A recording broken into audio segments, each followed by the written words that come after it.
Hey guys, tonight we are stepping into No Grocery Stores, how frontier families survived winter hunger, beginning on a morning when the snow has climbed high enough to press against the lower half of your door.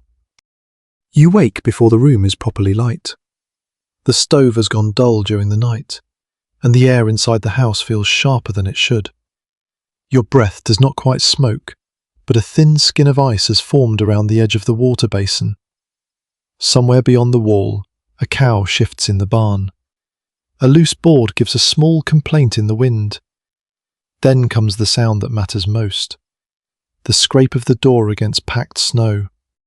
You are inside a late 19th century homestead on the northern Great Plains, where the nearest rail-supplied town may be close enough to name and still too far away to reach after a storm. A general store may stand near the railway siding or mill, but there is no dependable modern grocery access. Distance, snow, money, stock, and transport all stand between the household and whatever may be on those shelves. There is no electric light, no central heating, and no refrigerator humming in the next room. The road may be buried, the merchant may be short of flour, you may have no cash, he may extend credit, or he may already be waiting for payment from the last harvest.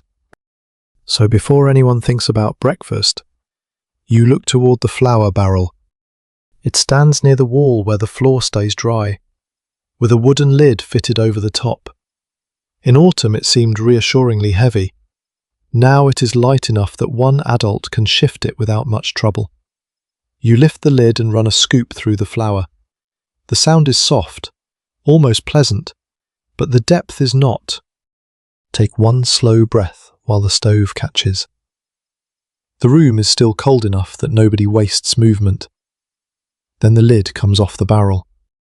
The family will survive only if the barrel can be made to serve as bread, broth, credit, restraint, and time. It is flour, but it is also a calendar. Each scoop removes part of the distance between this cold morning and the first dependable food of spring. You are not alone in the room. Someone feeds kindling into the stove. Someone else wraps a shawl more tightly around narrow shoulders. A child watches the flour scoop with the direct attention children give to food when adults pretend not to worry.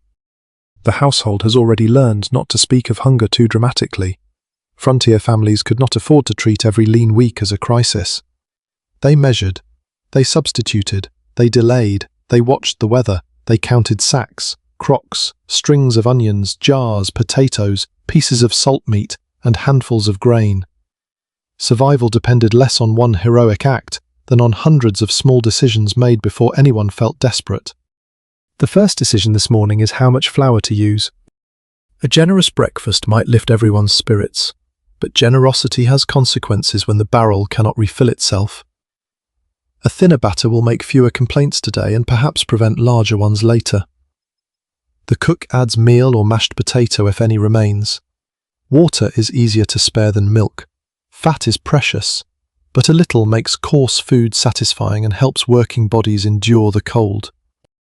Nothing in the kitchen is casual. Even the stove asks to be fed before it gives anything back. Fuel must be carried, split, dried and protected. Water must be hauled or melted. A pot must be watched, because scorching food means losing food. The household is not simply eating its stores, it is spending labor to make those stores usable. You listen as the spoon moves around the bowl. The mixture is plain. There is no reason to pretend otherwise. Winter meals could become repetitive long before they became empty. Flour, cornmeal, beans, potatoes, salt pork, dried fruit, preserved vegetables, and whatever dairy or eggs the animals still provided might appear again and again in altered forms. Repetition is not failure. Sometimes it is evidence that a system is still holding. The snow outside makes the house look self-contained, but it is not. Everything in the room came through a chain of work. The flour began as grain that had to be planted, protected, cut, threshed, milled, purchased, traded, or carried. The salt may have travelled farther than anyone in the family. A barrel hoop was made by someone else. A sack passed through other hands. Even a household proud of its independence depended on roads, merchants, neighbours, mills, animals, weather, and luck. That is the first quiet correction to the frontier myth. Families were rarely isolated little kingdoms producing everything they needed. Some came close in certain seasons, many did not. A broken wagon, a failed crop, an injured horse, a delayed train, or a merchant's empty shelf could reach straight into the breakfast bowl. You carry the bowl to the table. The room is warmer now, though the corners remain cold. The door still will not open fully. Snow has sealed the family inside for the moment, and this creates a strange feeling. Staying put protects you from the wind, but every day indoors consumes something that must eventually be replaced. The flour barrel is only one reserve. Below the floor, in a dugout storage space, protected pit, cellar, or other cool place available to this particular household, there may be potatoes, turnips, carrots, beets, or cabbage. Some will be firm, others may be softening. Apples, if the family has them, may be wrinkled but useful. Dried beans wait in a sack, salted or smoked meat rests in a crock or hangs in a small outbuilding. Rendered fat sits under a fitted lid. Dried herbs, fruit, or corn may remain from better months. None of these stores is safe merely because it exists. Cold can protect food, but deep freezing can damage it. Damp can rot it. Mice can reach it. Insects can spoil grain. Mold can turn a barrel from safety into waste. A protected pit can take water during a thaw. Meat can go rancid. Vegetables can decay one unnoticed layer at a time. Someone must inspect the food regularly. A spoilt potato is removed before it touches the next. A damp sack is shifted. A lid is tightened. A trap is reset. A piece of meat is examined before it reaches the pot. Such work is not dramatic enough for the usual frontier story, but it is one reason anyone survives to tell that story at all. At the table, portions are served without ceremony. The adults may take less, especially if the children are watching, though the person chopping wood or tending animals also needs strength. Hunger does not create fair choices, it creates calculations. Who must work outside today? Who is already coughing? Who is growing? Who can tolerate less? Who will claim not to be hungry? The family eats slowly because a small meal lasts longer that way. The hot food warms your mouth and chest. For a few minutes, the wind becomes less important. The flour has done its work again. When the bowls are empty, the scoop remains on the table. You wipe it clean and return it to the barrel. The lid settles into place. No one announces how much is left. No one needs to. The barrel has become a shared fact, heavy enough to shape every meal and light enough to trouble every adult in the room. Outside, the snow continues to press against the door. Inside, the day begins with one simple task: protect what autumn has left behind. The flour barrel has been closed, but its meaning follows you across the room. The next question is not what remains in the barrel, it is what remains everywhere else. You take a lamp and move toward the trapdoor or narrow steps leading down to the family's cool storage space. The air changes at once. It is darker, damper, and still. The kitchen above smells of smoke and cooked grain. Down here, the smells are earthier. Soil clinging to roots, old wood, cabbage leaves, apples, burlap, and packed ground. This is where autumn has been asked to survive winter. The household's food did not simply appear here. Potatoes had to be dug before the ground froze. Beans had to dry before they were shelled and stored.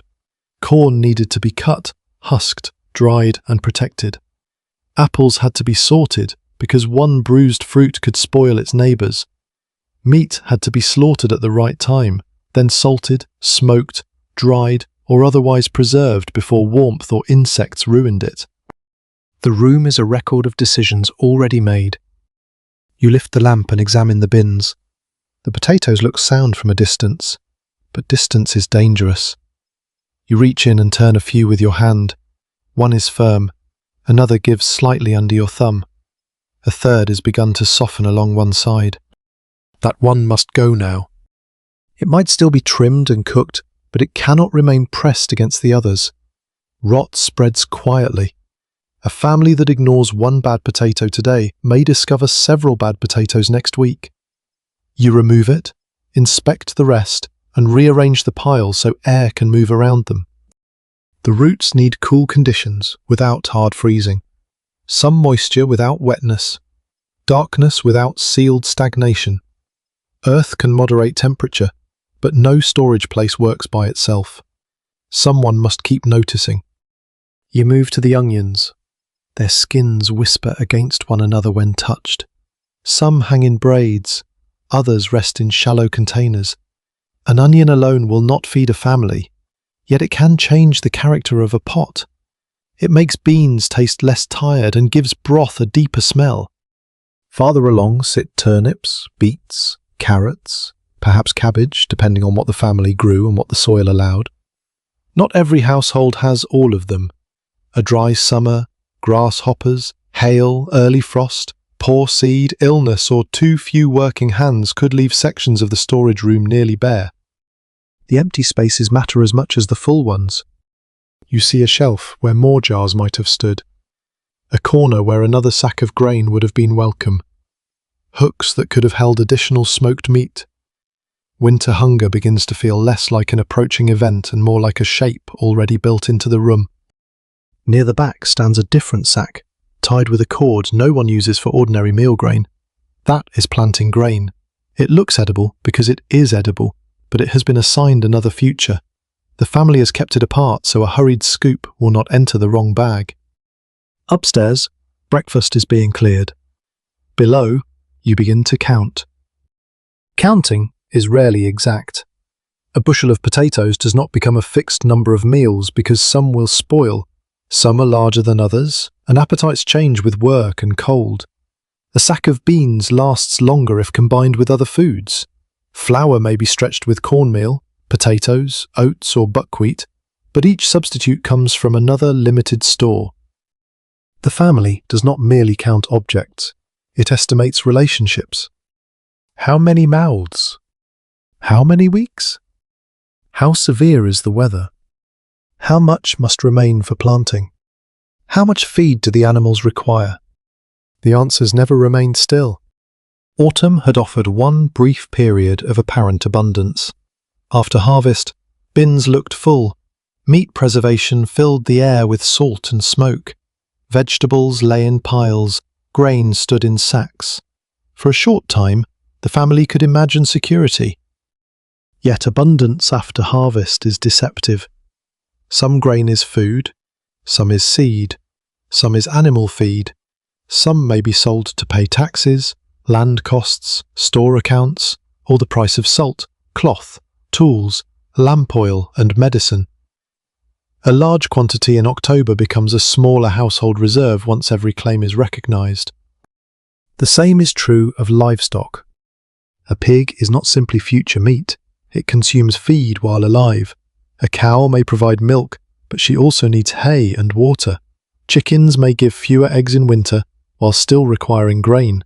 An animal can become food, income, transport, breeding stock, or security, but usually not all at once. Every stored item has competing futures. You climb back toward the kitchen with the softened potato in your hand. It will be used quickly rather than wasted.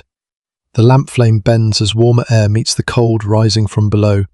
For a moment, you hold both climates at once, the cool place preserving autumn and the stove consuming it. On the table, someone has placed a small bowl of dried beans. They will be sorted before soaking. Stones, husks, and damaged beans must be removed. The good beans will swell in water, taking time and fuel before they soften. They store well and provide substantial food, but even reliable staples demand planning. A forgotten soaking can delay a meal. A weak fire can keep beans hard. Too little fuel may force the cook to choose foods requiring less time. Hunger depends not only on what is stored, but on whether the household has water, heat, tools, and labour to prepare it. You look toward the stove. The woodpile is not visible from here, but everyone knows its size. The preserved food system extends beyond this room. Dried corn may hang overhead or remain in a crib. Meat may be in a smokehouse or packed in salt. Fat may sit in crocks. Dried fruit may rest in cloth bags. Flour and meal remain near the kitchen, protected from damp but close enough for daily use. Each storage place solves one problem and creates another. Cool earth protects from warmth but invites damp. A smokehouse must be secured from animals. Sacks allow grain to be moved but give mice something to chew. Barrels keep food together but can conceal trouble deep inside. Hanging food improves airflow, yet roofs leak and insects find small openings. Someone makes rounds because the stored harvest is still changing. By midday, the softened potato has disappeared into a pot with onion, water, and a little fat. Nothing about the meal is grand. Its success lies in the absence of waste. You eat while the snow remains banked against the door. The flour barrel is still lighter than anyone would like, but now the family understands the wider truth. The barrel is only one part of a fragile network of bins, sacks, hooks, crocks, shelves, animals, fuel, and human attention. Autumn left enough to begin. Whether it leaves enough to finish will depend on what can be protected from ruin. The pot has been emptied. The softened potato has been used, and the storage door is closed again. Closing it does not end the danger below. Food rarely disappears all at once. More often, it is lost by inches. A patch of damp spreads along a sack. A mouse finds a corner. A jar seal fails. A piece of meat begins to smell wrong. One loss seems small enough to forgive, and then another follows it. The household does not wait for obvious disaster. You return to the grain first. The sack rests on a board, rather than directly on the floor because earth and timber can hold moisture. Even so, you press the cloth between your fingers. It should feel dry. If it feels cool in the wrong way, or if the grain inside has begun to clump, trouble may already be starting. You loosen the top and smell it. Dry grain carries a plain, dusty scent. Damp grain smells heavier, sourness, mustiness. Or warmth inside the sack can mean spoilage. In a modern kitchen, an unpleasant bag might be thrown away and replaced. Here, throwing away food means discarding days of labour, future meals, and part of the distance to spring. A little surface damp may be corrected by moving the sack to a drier place, spreading some grain thinly, or using it soon. Serious mould cannot be argued with. Need does not make spoiled food sound. Near the wall, you notice a scatter of husks. That is enough. You lower the lamp and find a small hole chewed near the seam of another sack. The opening is not large, but it does not need to be. Mice eat little at one time and spoil more than they consume. Droppings, urine, nesting, and torn cloth can damage food far beyond the few mouthfuls carried away. A trap must be reset. The sack must be patched or emptied into a sound container. Spilled grain must be gathered, examined, and cleaned if it can still be used. For a moment, the work becomes strangely intimate. You are competing with an animal light enough to fit in one hand, yet capable of turning careful storage into waste. Anger does not solve it. Maintenance does. Boards are checked for gaps. Barrels are fitted with lids. Food is raised from the floor. Cats, where present, earn part of their keep. Traps are placed along walls where mice travel. Scraps are removed rather than left to invite more visitors. The room's cleanliness has nothing to do with appearances. It is part of the defense. A row of sealed jars receives its own inspection. One lid sits slightly higher than the others. You set that jar apart rather than trusting it among the sound ones. A hairline crack in crockery, a warped wooden lid, or a loose barrel hoop can waste food without announcing the failure at once. Temperature changes also work on containers.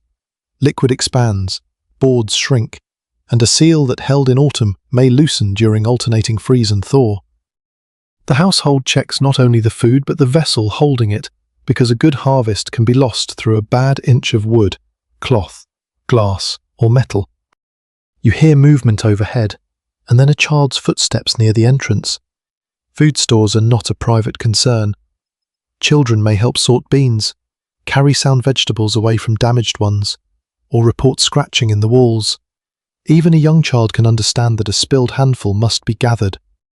Waste has a different meaning when replacement is uncertain. Back in the kitchen, the flour barrel receives the same attention. The lid is lifted, the surface is checked for insects, damp, or an unfamiliar smell. A scoop left wet could ruin more than one meal. A careless hand could introduce dirt. Flour around the edges must not be forgotten while the center is repeatedly used. You stir it lightly and examine the bottom with the scoop. The sound is thinner than before. That sound makes every problem elsewhere more serious. If potatoes rot, more flour will be needed. If beans are spoiled, meat or grain must replace them. If fat turns rancid, meals become less sustaining. The stores support one another. Losing one category increases pressure on all the rest. The same inspection reaches the smokehouse.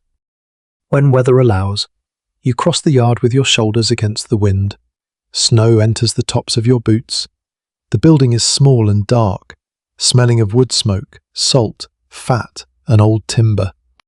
Meat hanging inside looks secure, but appearance is only the beginning. Has an animal disturbed it? Has moisture gathered where air cannot move? Has a section changed colour or smell? Is the salt crust intact? Has the weather shifted enough to affect the interior? Cold helps, but cold alone is not preservation.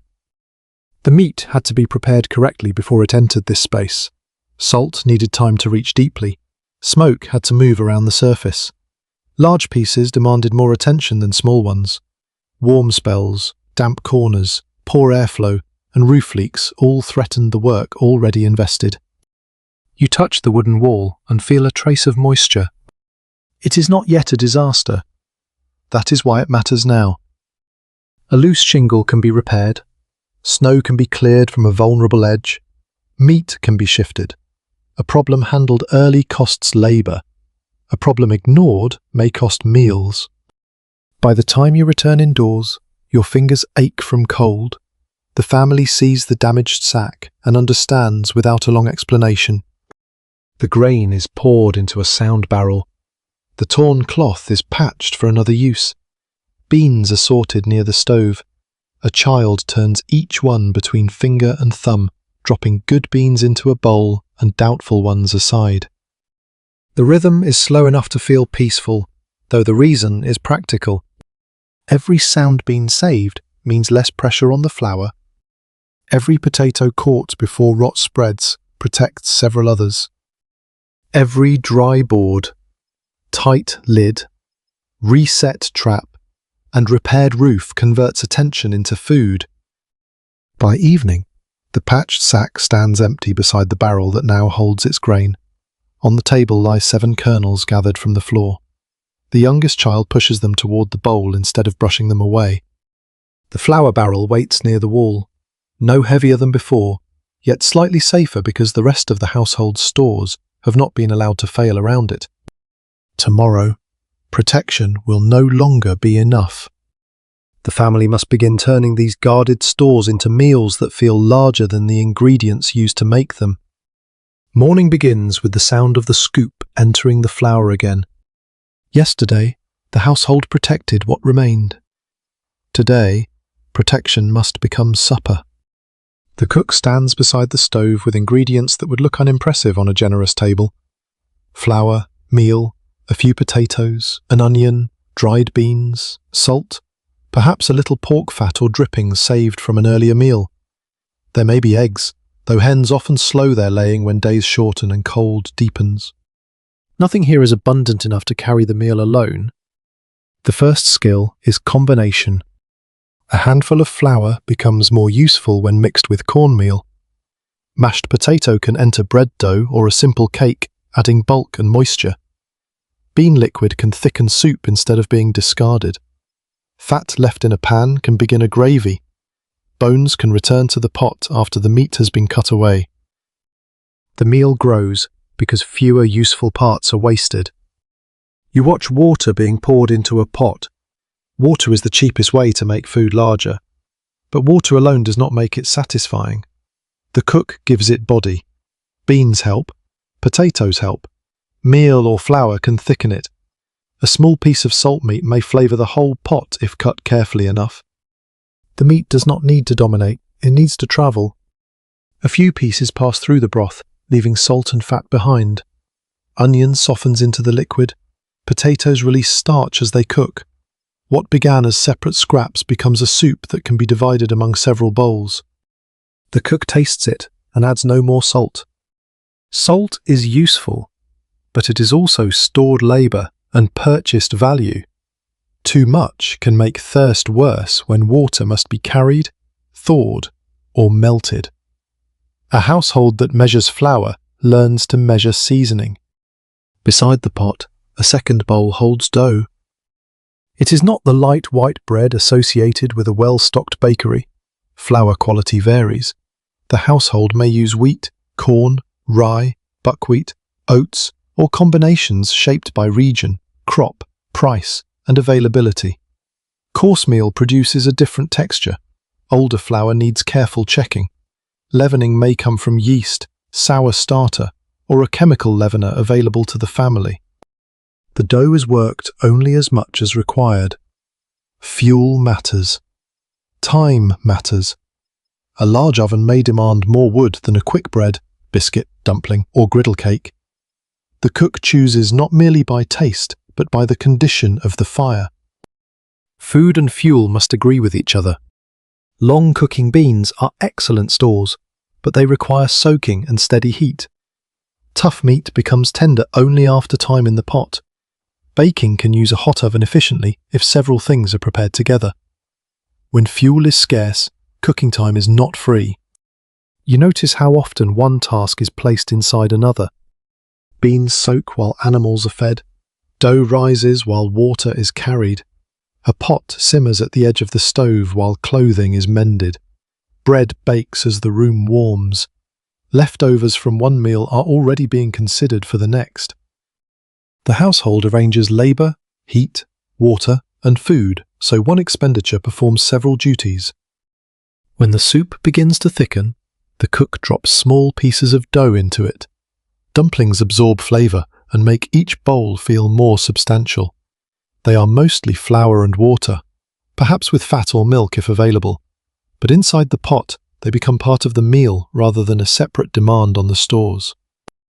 The children watch the dumplings rise.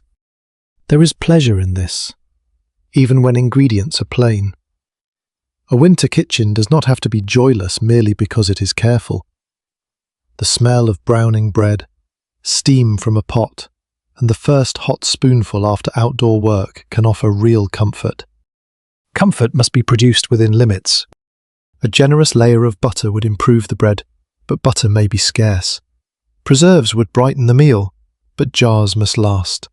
Sugar, molasses, or dried fruit may appear occasionally, though they cannot be assumed at every table. The cook learns where a small amount changes the whole dish. A spoon of molasses can sweeten more than one portion. A little fat carries flavour across a pan of potatoes. A smoked bone can season several meals before it is exhausted. Onion or dried herbs can make repeated ingredients seem less identical. Repetition remains, but monotony can be negotiated. At midday, yesterday's beans may become today's mash. Today's bread may become tomorrow's thickener. Cold potatoes can be sliced into the pan. Stale bread can be softened in milk, broth, or water rather than discarded. Food moves through a chain of transformations. One preparation leaves residue for another. Even gravy belongs to that chain. Fat and browned particles remain after meat or potatoes have cooked. Flour is stirred into them. Then liquid is added slowly. The result carries flavour across bread, potatoes, or dumplings. Gravy makes a dry plate easier to eat and gives an impression of richness where little rich food exists. It cannot create calories from nothing, but it distributes them effectively and makes a modest meal easier to accept. That matters when the same people sit at the same table each day. facing the same stores and weather. Hunger is physical, but appetite has a memory. Children remember larger portions. Adults remember autumn. Everyone notices when food becomes thinner, plainer, or less frequent. The cook often carries the burden of disguising decline without lying about it. A pot may contain more broth than last week, biscuits may be smaller, meat may appear as flavour rather than portion. The change happens gradually enough that no single meal announces a crisis, yet the pattern is clear to those measuring the stores. You receive your bowl and feel its heat through the vessel. A dumpling rests against the spoon. A few beans sit beneath it. There is one small piece of meat, though the broth tastes as if there might be more. The meal works. It warms the body, quiets the stomach, and asks less from the flour barrel than bread alone would have done. Afterward, nothing leaves the table carelessly. Crumbs are gathered, fat is saved, remaining soup is covered, a crust may be set aside for thickening or soaking. Even rinsing water may be handled thoughtfully when fuel and water are difficult to replace. The cook has made ordinary stores perform several jobs at once: nourishment, warmth, morale, variety, and continuity. No ingredient was allowed to remain only itself. By evening, the flour barrel is lighter again, but not as light as it might have been. The beans have carried part of the burden, the potatoes have carried another. Water and heat have enlarged what remained. Skill has filled the space between them. Tomorrow, the household must pay for that skill with the body. Wood still needs chopping, water still needs hauling, grain still needs grinding. Every calorie saved in the kitchen will be demanded somewhere else in labour. The wood still needs chopping? That is the first fact waiting for you after the meal. The stove has given warmth, softened beans, thickened soup, baked bread, and melted frost from the water basin. None of that came freely. The fire consumed part of a pile that had already required trees, tools, time, and muscle. You pull on your coat and step outside. The snow has eased, but the cold has not. It settles into the fingers quickly once you take hold of the axe. The handle is smooth where many hands have worn it. The woodpile stands lower than it did at the beginning of winter, and the unsplit rounds beside it look heavier than they did in autumn. Hunger changes the appearance of work. A log that seemed ordinary after harvest now looks like a demand. The body must spend food to create the heat needed to prepare more food. Every swing draws on the stores the household is trying to preserve. You set the first piece on the chopping block. The axe rises, falls, and bites badly. Frozen wood can resist. Your shoulders tighten. The second strike opens a crack. The third separates the round into two pieces, each of which must be split again before it will burn properly. This is fuel for more than comfort. Without fire, water may remain frozen. Beans remain hard. Bread cannot bake. Wet clothing cannot dry. Meat cannot be cooked properly. The pantry continues outside in split wood. A family can possess food and still struggle to use it. A sack of beans is valuable only if there is enough water and fuel to soften them. Grain may be stored, but it must be ground. Salt meat can preserve calories, yet it may require soaking or long cooking before it becomes pleasant enough to eat. The body stands between the stored ingredient and the finished meal. You swing again. By the time enough wood has been split for the day, your shirt is damp beneath the coat. Sweat in winter is not harmless. Once the work stops, the moisture cools. You carry the pieces inside quickly and place them near the stove. Someone looks at your face and sets aside the larger portion of the remaining bread. When that slice is placed beside the woodcutter's bowl, the flour barrel has effectively moved from the wall into the axe handle. This is how rations become complicated. The person performing the hardest labour may need more food to continue performing it. Giving that person more means someone else receives less. A household cannot divide calories by equal affection. It must consider work, age, illness, pregnancy, growth, and the fact that different bodies endure scarcity differently. Fairness changes shape when survival depends on output. After the wood comes water. If a well is nearby and functioning, the task may still involve clearing snow, breaking ice, drawing the bucket, and carrying the weight back over slippery ground. If the water source is farther away, each trip consumes more strength. Snow can be melted, but it produces little water compared with its volume and demands additional fuel. You take 2 buckets. The handles press against your fingers. On the outward walk, they feel light. On the return, they pull the shoulders downward. Water shifts with every step, threatening to spill. A patch of ice turns the path into a careful negotiation. The family needs water for drinking, cooking, animals, washing, and limited cleaning. Each use competes with another. A pot of beans may require soaking water and cooking water. Livestock cannot be neglected because the household is tired. Dirty vessels attract pests and spoil food. Every additional bucket asks for another journey. You reach the door and find that the snow packed against it has hardened again. One person pushes from inside, while you lift the buckets clear of the threshold. A little water spills anyway. No one scolds. The loss is small, but everyone notices it. Inside, the buckets are placed where they will not freeze. Your hands ache as warmth returns. That pain is ordinary enough to ignore, but it is part of the price of dinner. The soup will not remember who carried the water. The bread will not display the shoulders that lifted the wood. Domestic labour often disappears into the meal it creates. The same is true of grinding. If grain has not already been milled, it must be cracked or ground by hand, taken to a mill, or processed with whatever equipment the household possesses. A hand mill saves a journey but demands repeated turning. A distant mill may produce better flour, but weather and transport decide whether it can be reached. Today, a small amount must be ground at home. You sit near the table and begin turning the handle. The stones or metal surfaces rasp against the grain. At first, the motion feels easy. After several minutes, the arm begins to burn. The sound repeats without mercy. Turn. Pour. Collect. Check the texture. Turn again. The result is not perfectly fine. Course meal still feeds the family, though it behaves differently in dough and porridge. The cook will adjust water and time. Nothing is wasted merely because it lacks refinement. A child may take a turn, then another adult. Work passes from one body to the next because no single body has strength to spend carelessly. This shared labour can look harmonious from a distance.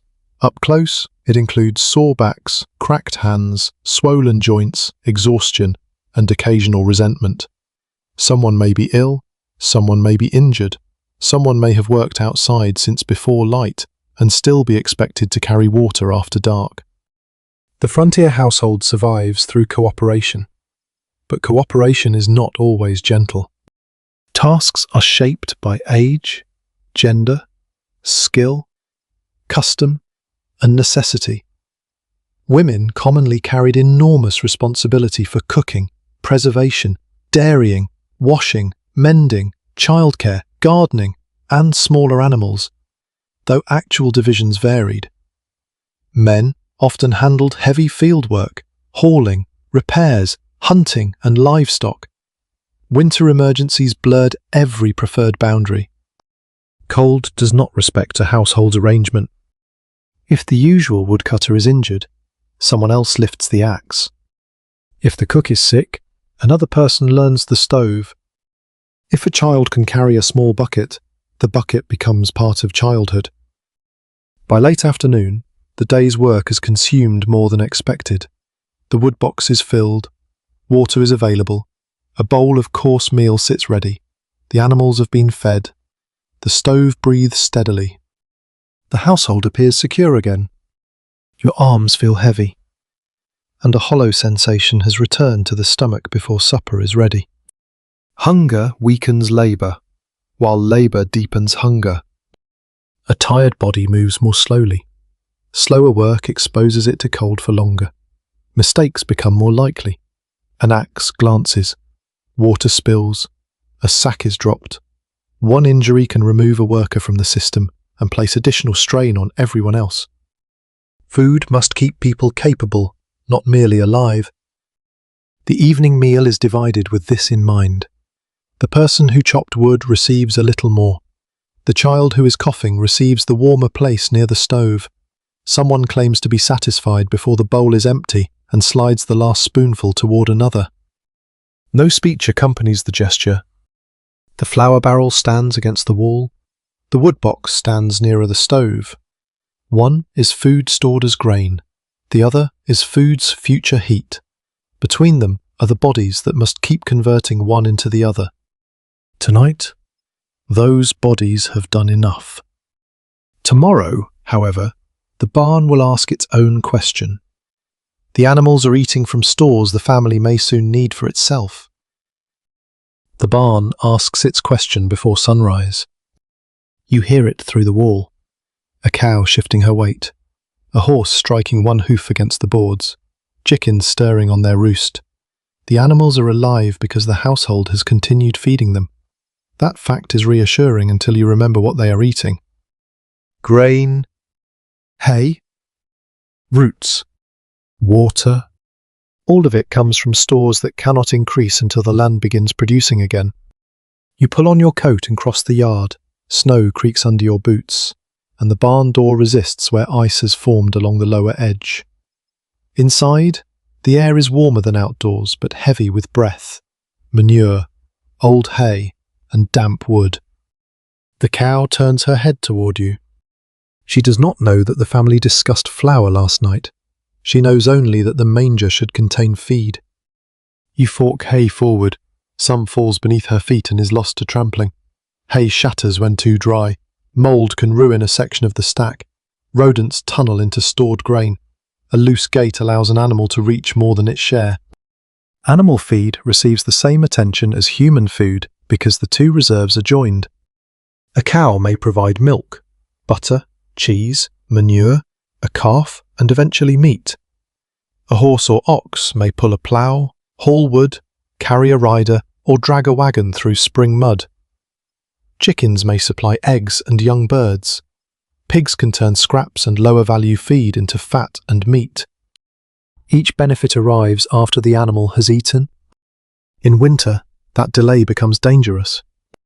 You run a hand along the cow's side.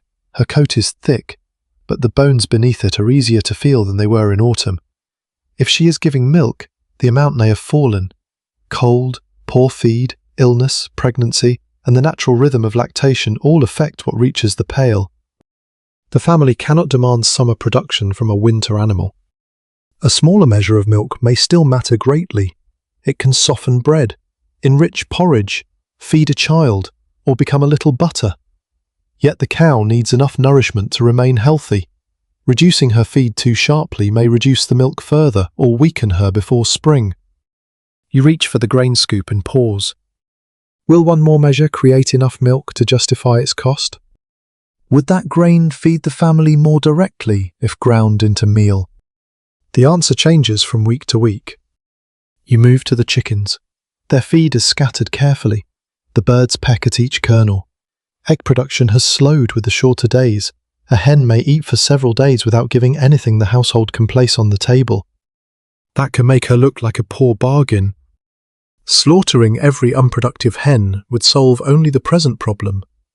Some birds must survive to lay again when light and forage return. A living animal contains more than meat. It contains possibility. Possibility is difficult to protect when people are hungry. The pig is less patient. It pushes at the enclosure and complains loudly when feed does not arrive quickly enough. Pigs can eat scraps, damaged produce, and grain byproducts, but winter reduces what can be gathered cheaply. If the animal continues consuming sound grain, the family may decide it has reached the right weight for slaughter. Timing matters. An animal killed too early provides less meat and fat. One kept too long consumes feed that may be more valuable than the additional weight it gains. Cold weather can reduce the immediate risk of spoilage during processing, though severe weather makes the work harder. The decision cannot be made from hunger alone. You pour water into a trough and watch steam rise from the animals' mouths. Watering them is another hidden cost. Ice must be broken. Buckets must be carried. A large animal drinks far more than a person, and every trick draws strength from the same labour pool. Even manure must be managed to keep bedding and animals healthier. Later, it may enrich fields. For now, it is another heavy task waiting in the cold. The barn is a kitchen working several months ahead. Milk arrives from here. Eggs arrive from here. Meat may arrive from here.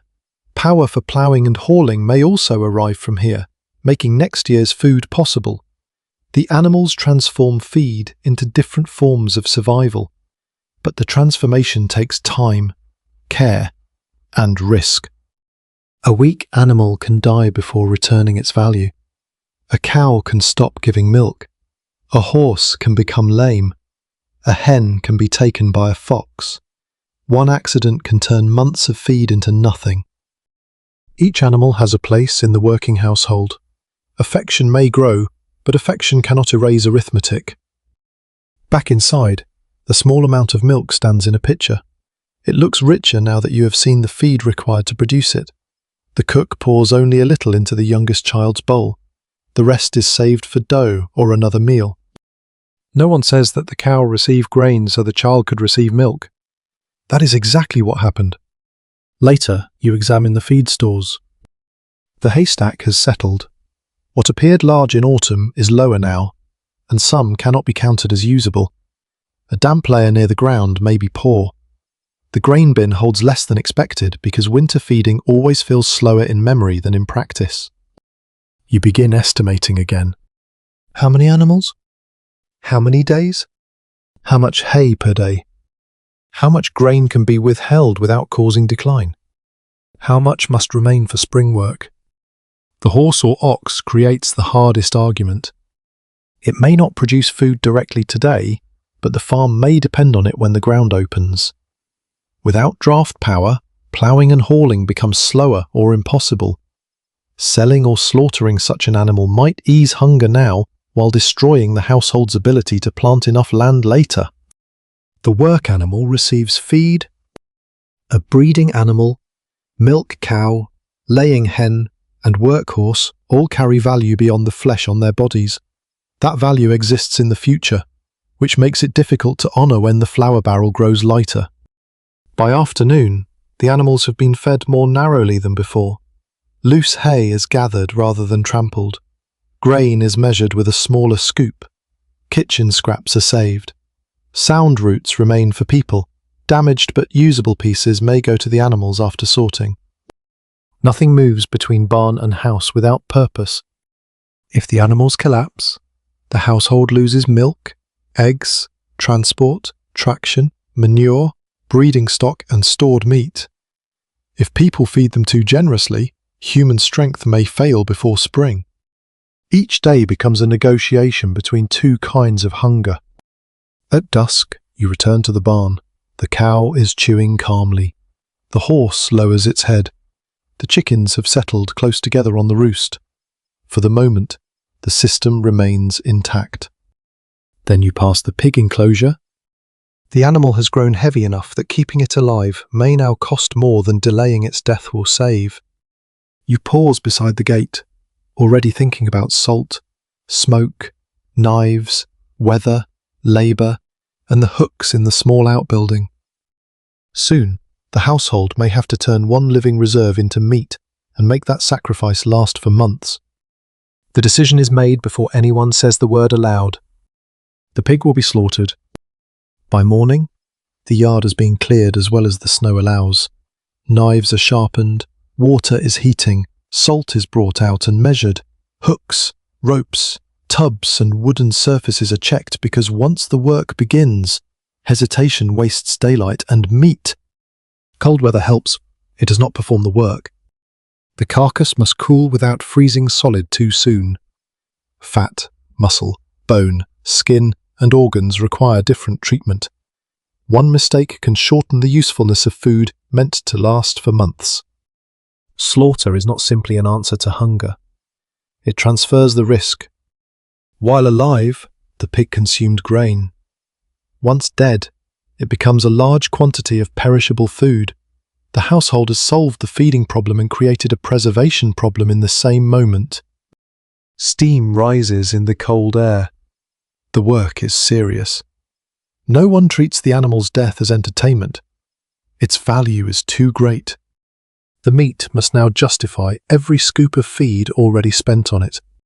Some portions will be eaten fresh, others will be salted, smoked, rendered, cooked, dried, or stored according to what this household knows and possesses. Fat is especially valuable. It adds energy, improves bread and vegetables, starts gravy, and makes repetitive dishes easier to eat. In a hungry winter, fat helps the body stay warm and continue working. Clean pieces are separated for rendering. They are cut smaller and heated slowly so liquid fat can be strained away. Too much heat can scorch it. Too little leaves water and tissue that may encourage spoilage. By afternoon, grease has reached the knife handles. Wet hair has frozen against sleeves, and one wooden tub has begun leaking around a tired hoop. Nothing about the work is clean in the polished sense. It is careful because it cannot afford to be careless. Rendered fat cools pale and firm inside a crock. The lid must fit. The container must stay clean and cool. A dirty spoon can shorten its life. Warmth can turn it rancid. Even this stable-looking reserve must be watched. Nearby, meat intended for salting is cut into manageable pieces. Salt draws out moisture and slows spoilage, but the principle is easier than the practice. A light coating on the surface is not enough for a large piece. Salt must reach deeply. Meat must be packed correctly, turned when necessary, and kept under conditions that do not defeat the cure. Salt itself is precious. It may have been purchased and carried from a distant town. Using too little risks the meat. Using too much wastes supply and may produce food so salty that it requires long soaking before cooking. Preservation has its own appetite. Some pieces are rubbed with salt and placed in a barrel or crock. Others may enter brine. The method varies by region, household, weather, container, and experience. No single frontier recipe represents every family. A heavy lid is not permission to forget. In the following days, the meat may need to be turned, repacked, or examined. Brine can weaken as liquid leaves the flesh. A piece near the top may not be protected like one below. A cracked container can leak. Temperature changes can disturb what appeared secure. You lift the lid and smell before touching anything. The nose is one of the household's tools. So a sight and texture, a strange colour, slime, gas, softness, or sour smell cannot be dismissed because the family wants the meat to be sound. Scarcity may encourage denial, but denial does not preserve food. The smokehouse offers another defense. After curing, selected pieces are hung where cool smoke can move around them. The fire is not built to roast the meat. It smoulders, producing smoke without excessive heat. Suitable wood is chosen according to local practice and availability. Smoke helps dry and protect the surface. It also changes flavor, which matters when the same meat will return to the table repeatedly. Smoke alone is not magic. A piece hung too close to heat may cook unevenly. One packed against another may remain damp. A roof leak can undo days of care. Insects and animals must be kept out. A warm spell can alter the whole environment. You step into the small building and adjust one piece so air can move around it. The hooks creak overhead. Here is winter food in the middle of becoming itself. It is no longer an animal. It is not yet secure meat. It exists between those states, dependent on salt, smoke, temperature, time, and attention. That middle state is where much can be lost. The family keeps a record, even when none is written. Someone remembers which pieces were packed first, which received more salt, which hung near the door, and which must be used sooner. Knowledge travels through repeated work and quiet instruction. A child is told not to touch a hanging ham. An older person presses a thumb against the surface and decides it needs more time. Someone notices that the smoke has weakened. Someone else repairs the latch. These acts become the difference between preservation and regret. Fresh portions reach the kitchen first. A piece of meat enters the pot with beans or potatoes. The smell fills the room more richly than the thin meals of the previous week. Children notice. Adults notice too, though they understand that larger portions cannot continue. The first fresh meal after slaughter creates a dangerous illusion of abundance. There appears to be meat everywhere. Fat cools in containers. Salted pieces fill a crock. Smoke curls from the outbuilding. Bones wait for broth. For one evening, the household seems well supplied. The family must think beyond this evening. Large pieces are not consumed merely because they are available. Bones are saved. Trimmings are used. Organ meats, where custom and condition allow, are eaten promptly because they do not keep like cured cuts. Other parts may also be used according to household practice and available labour. The goal is not to make every family identical. The goal is to waste as little as possible. Even then, preservation does not guarantee comfort. Salted meat can become monotonous. It may be tough and require soaking, adding another demand for water. Smoke can be heavy. Fat can turn stale. A cut stored too long may be less pleasant by spring. Preserved meat is not meant to imitate fresh abundance. It carries calories across time. Weeks later, when the flour barrel has dropped another few inches, a small piece of pork will flavour an entire bean pot. A spoon of rendered fat will make coarse bread more sustaining. A bone will return to broth after seeming to have nothing left to give. The pig will continue feeding the household in fragments. Not a feast. A sequence. Each part must arrive at the table slowly enough that the last useful portion remains, while winter still holds the road. At dusk, the smokehouse door is checked again.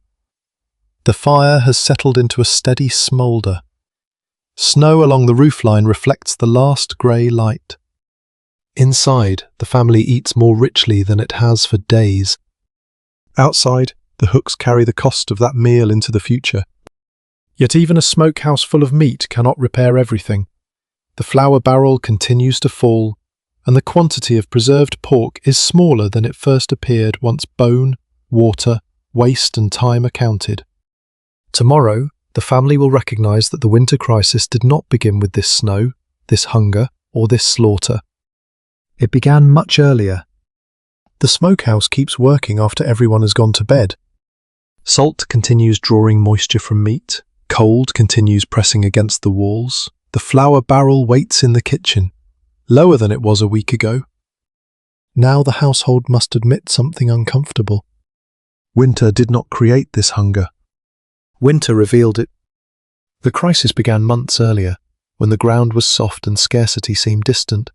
It began with the amount of land planted, the condition of the seed, the timing of rain, the strength of the animals, the number of working hands, and the debts already attached to the coming harvest.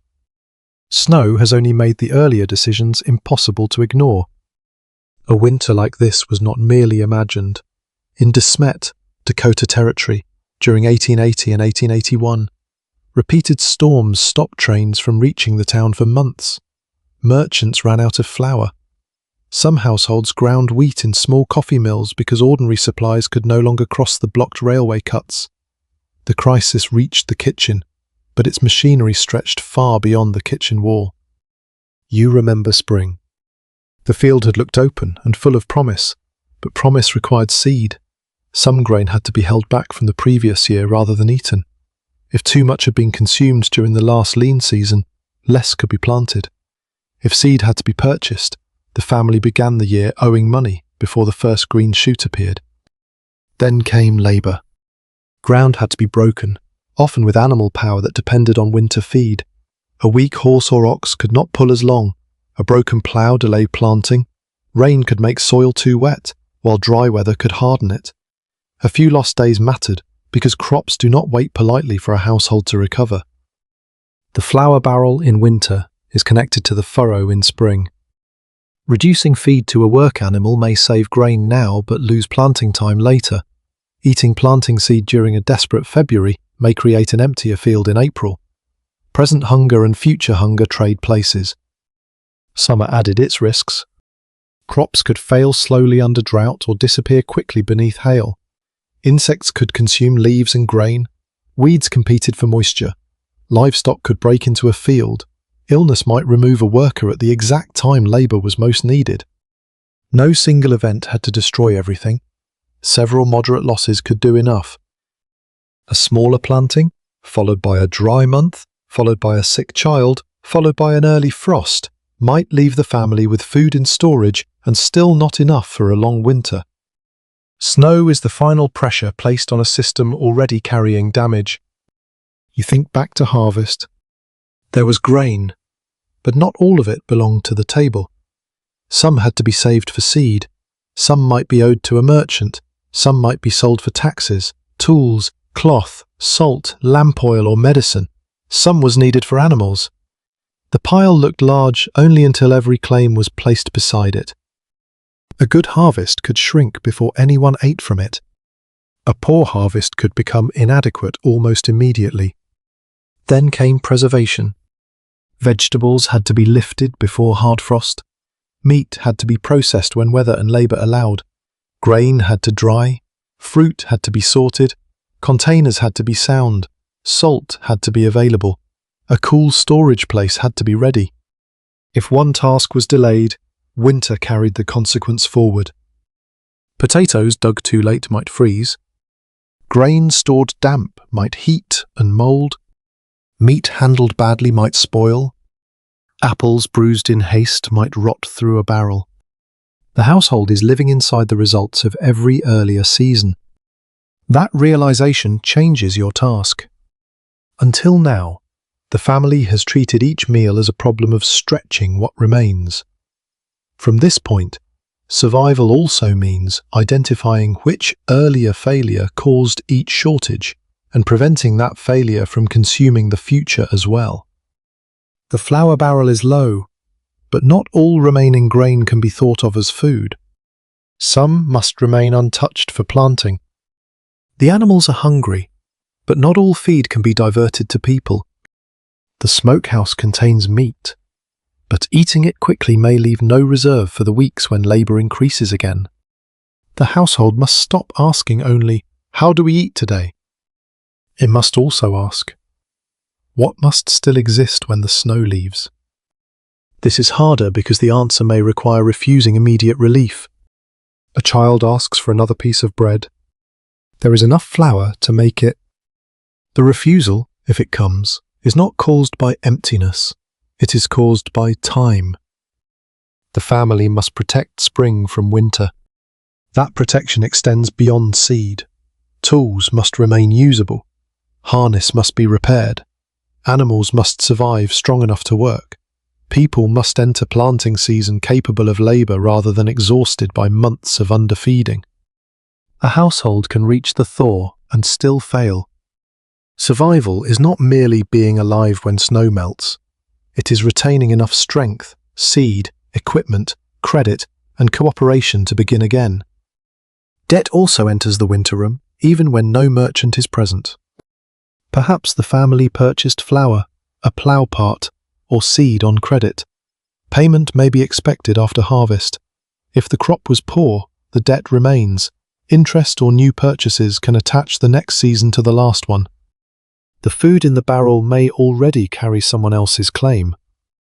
The same is true of land payments, taxes, and freight costs.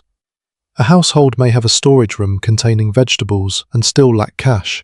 It may have animals and still be unable to buy salt. It may live within travelling distance of a store and still have no practical access to its shelves.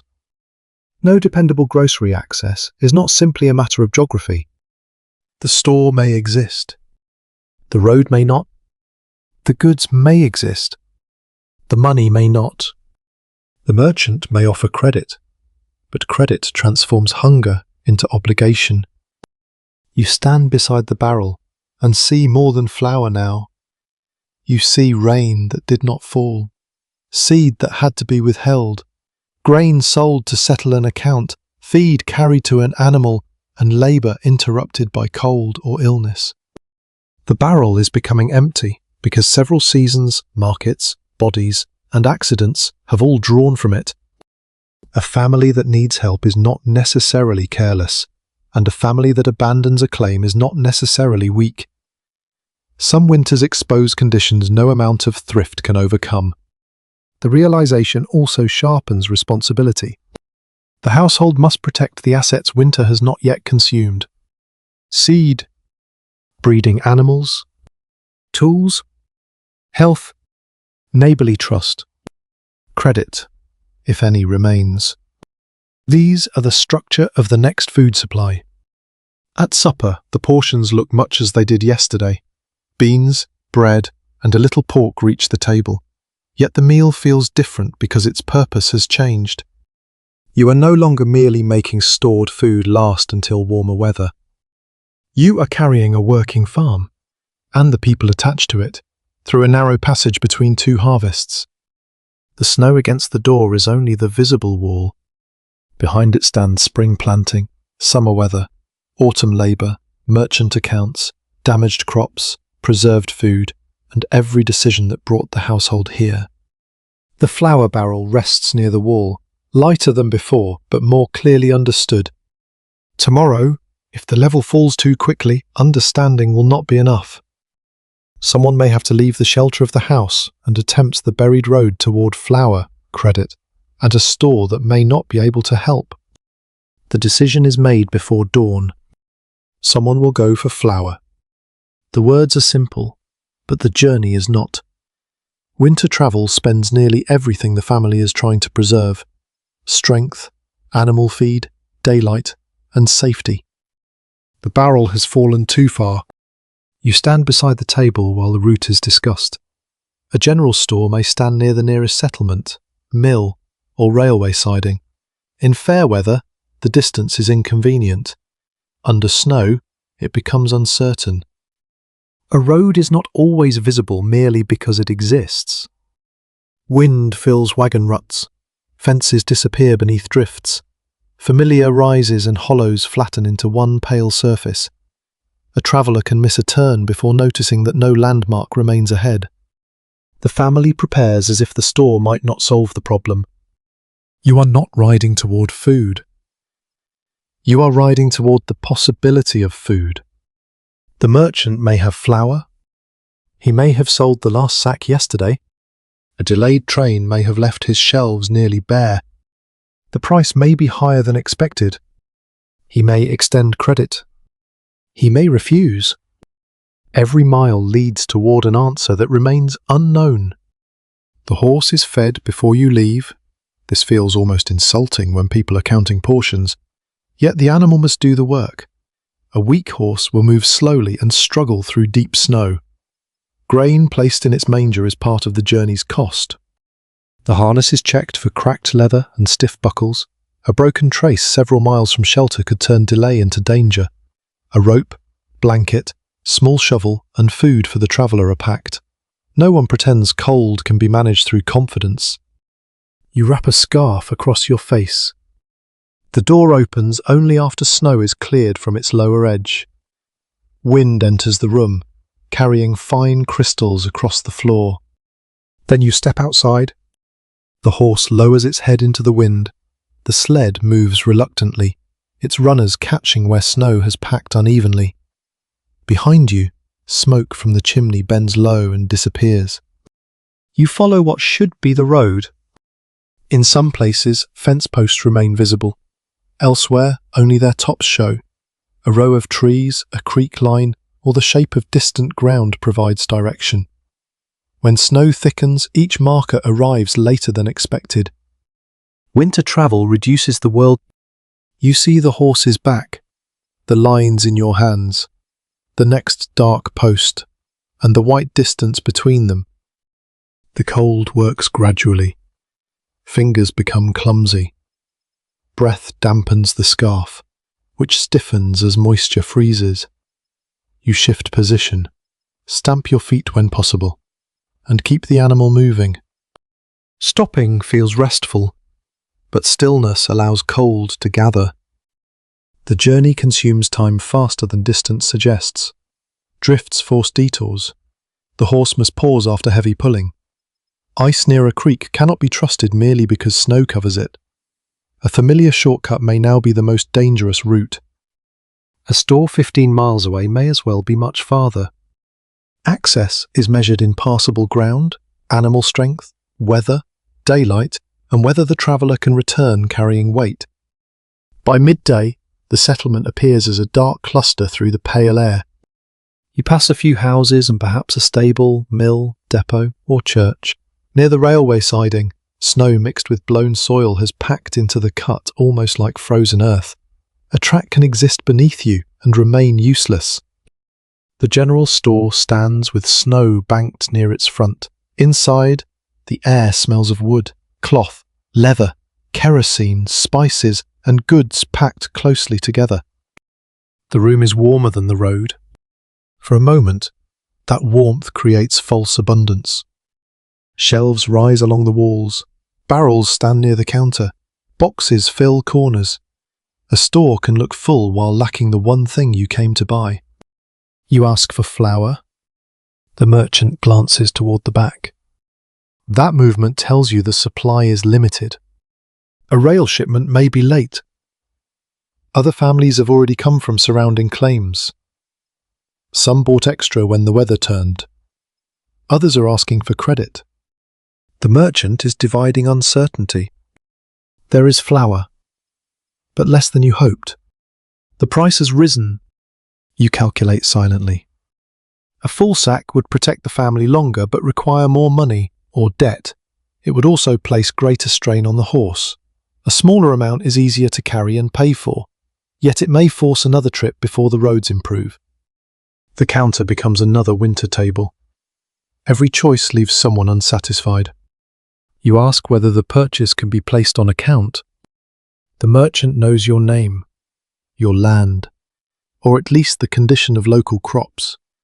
Credit is a judgment about future harvests, property, reputation, and whether this family will still be present when payment is due.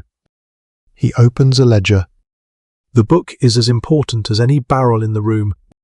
Inside it, flour becomes obligation. The amount is written beside your name. Payment may be expected after harvest. The merchant may already carry balances from neighbours whose crops failed too. No one in the store is untouched by weather. The flour is weighed and tied securely. You consider salt, coffee, sugar, lamp oil, or medicine, but each competes with the purpose of the journey. You choose what keeps the food system functioning. Flour? Perhaps salt? Nothing decorative. The sack is loaded carefully for the return. Outside, the sky has darkened. Fine snow moves across the road, erasing some of your tracks. The settlement now looks less like a destination and more like shelter you must leave before daylight fails. The horse has rested, but the load is heavier. You turn toward home. On the return journey, every drift matters more. The animal pulls slower. One runner catches beneath packed snow, and the sled leans sharply. You stop, unload part of the weight, free it, and lift the sack back into place. Flour is no longer ordinary powder. It is weight that must cross winter intact. At home, the stove is being fed and the last flour measured. Someone listens whenever the wind changes, hoping to hear harness or runners outside. By the time the chimney appears, daylight is nearly gone. The door opens before you reach it. Hands take the sack. Someone leads the horse toward the barn. Snow falls from your coat. The family gathers around the flour without celebration because everyone can see the sack is smaller than expected. Still, the barrel receives it. For the first time in weeks, the level rises by several inches. On the same evening, the next harvest becomes smaller by exactly the amount written in the merchant's book. The merchant's ledger is not in the house, but its figures have come home with the flour. The sack rests near the wall. The barrel is fuller. Supper feels safer. After the bowls are cleared, one adult remains at the table. A few beans are poured into a row. They do not represent tonight's meal. They represent the harvest that has not yet been planted. Several beans are pushed to one side for seed. A few more stand for animal feed.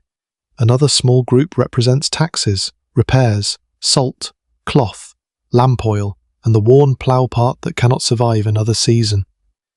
Then the amount owed for the flour is marked by a separate line. Nothing has grown. Nothing has been threshed. The field is still buried under snow. Part of its crop is already gone. The family is eating from the future. This does not make credit foolish. Refusing it may have been far worse. A household that underfeeds its workers may lose the strength needed for spring planting. A family without salt may fail to preserve meat. A missing tool part may delay an entire crop. Medicine, cloth, nails, or lamp oil can support survival even when none appears directly in a bowl. The purchased flour has kept strength inside the family. The ledger has also entered the spring field and taken the first rows for itself. You move one bean from the imagined household share toward the merchant's line. The motion is tiny, its meaning is not. For the debt to be paid, several uncertain things must go well. The weather must improve. Seed must germinate. Animals must remain strong. No essential worker can become seriously ill. The crop must survive insects, drought, hail, wind, and frost. Prices must not collapse before the family sells. A debt created by one winter depends on a chain of events no household can command. The barrel stands in the same room, its new flour looking exactly like the old. Nothing in the colour reveals which portion came from harvest, which was purchased with cash, and which belongs partly to the merchant. The bread will not display the difference. The adults know it. The household also knows that cash may be scarce even when property or crops appear valuable. A family might own land, animals, tools, and grain, yet lack coins for flour, salt, cloth, or medicine. Farm wealth often exists in forms that cannot be divided easily at a counter. You cannot cut a small piece from a plough to pay for a sack of meal. You cannot hand over half a cow without changing the entire household system. Credit bridges the distance between what the family needs now and what it hopes to produce later. The bridge can carry people across a hard season. It can also narrow the road ahead. The adults discuss whether the account can bear another purchase if winter continues. The merchant may allow it, but permission is not the same as capacity. A family can reach the limit of what it believes it can repay before the merchant closes the book. Pride may stop one request. Fear may stop another. There is also reputation. In a small settlement, credit rests partly on whether a household is considered dependable. A merchant notices who pays after harvest, who disappears, who asks repeatedly, and who arrives only after conditions have become desperate. Neighbours may hear fragments. A private shortage can become a public identity. To be known as a poor risk can close the store before its shelves are empty. This pressure shapes what families reveal. An adult may minimize hunger at the counter. A household may delay asking for help. Goods may be purchased in quantities too small to solve the problem because a larger request feels humiliating.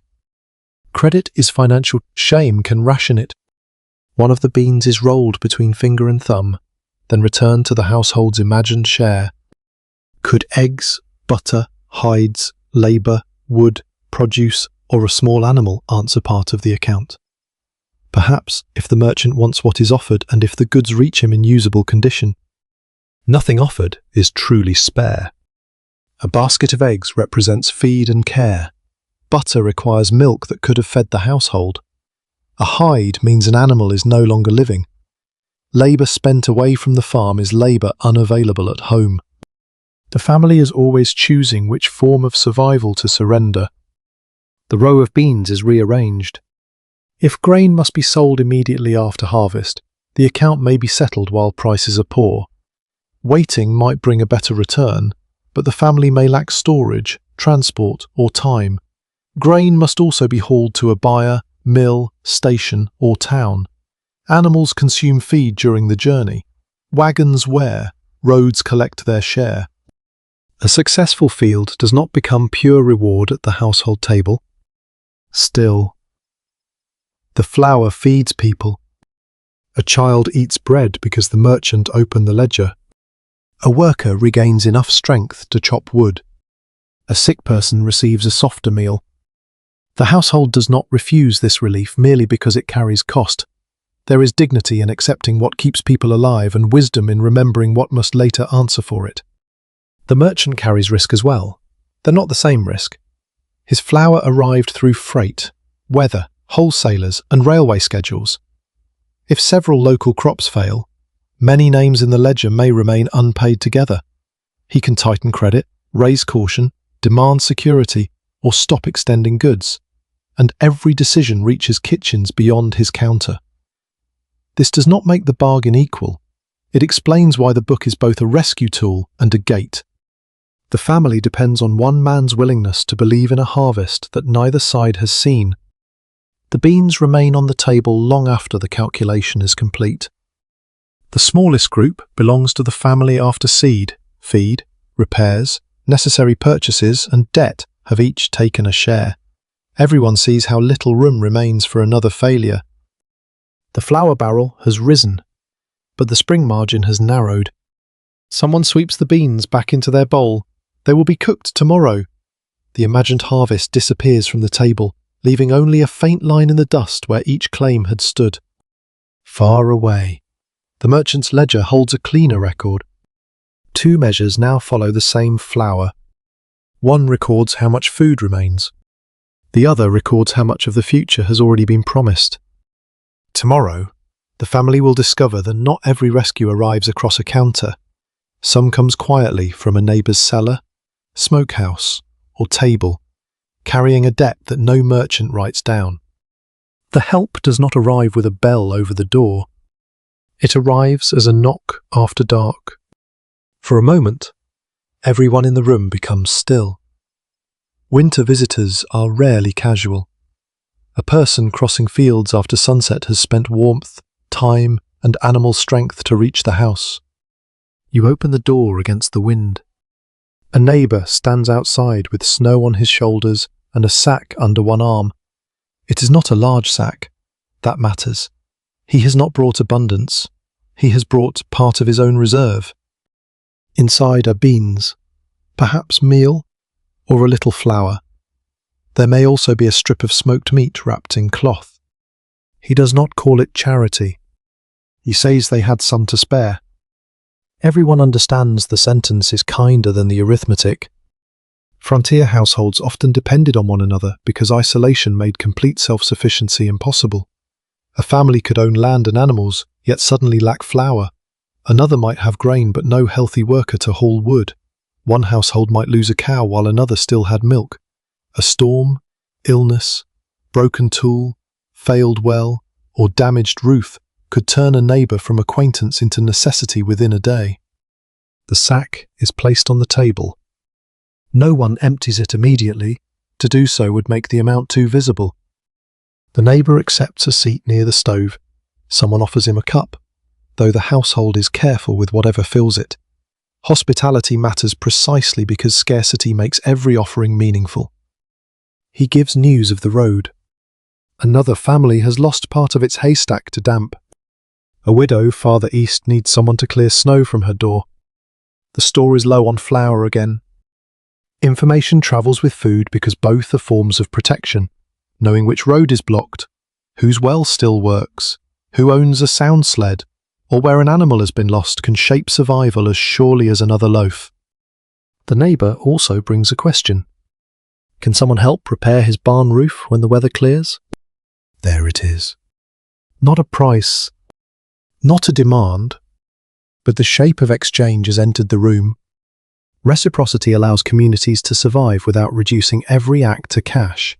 Labour can answer food. A future wagon journey can answer a present sack of meal. Childcare, mending, butchering help, seed, tools, or animal use may move between households according to need and trust. The exchange may remain informal. It is not weightless. People remember who came during a storm. They remember who refused. They remember who borrowed repeatedly and who returned help before being asked. The social ledger is not written in the merchant's book, but it can be just as durable.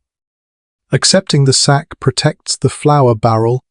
The new food may never touch it directly. It allows the lid to remain closed for one more morning. Refusing would preserve pride and waste help the household genuinely needs. So the sack is accepted. Thanks are brief, because too much gratitude can embarrass both giver and receiver. The neighbour does not want to appear superior. The family does not want to appear helpless. They discuss weather. Someone makes a dry remark about snow being the only crop growing well this year. The humour is useful. It allows need to sit at the table without becoming the only thing anyone can see. When the neighbour leaves, he takes a repaired harness strap that someone in the household had been mending. It is not equal in market value to the food, perhaps, but equality is not always the immediate goal. Balance can be restored over time. The next morning, the beans are sorted into the household's own supply. The smoked meat is cut into small portions. A little meal is added to the barrel rather than used at once. The gift disappears into the system. Soon there is no visible difference between what the family stored, what it bought on credit, and what a neighbour shared. The household remembers each source. Food carries relationships. That afternoon, someone walks to the widow's house with a shovel. Her door has drifted shut. The work requires an hour of hard lifting, followed by more wood carried from her stack. She offers a jar of preserved fruit in return. The offer is refused once. She insists once. Then it is accepted. This small ritual protects dignity. Help should not strip the receiver of authority inside her own home. Even a person with little can remain a participant rather than a passive burden. The jar will be opened carefully. A few spoonfuls may brighten several meals. Its value is larger than its calories because it carries summer colour into a grey room. Neighbourly support has limits.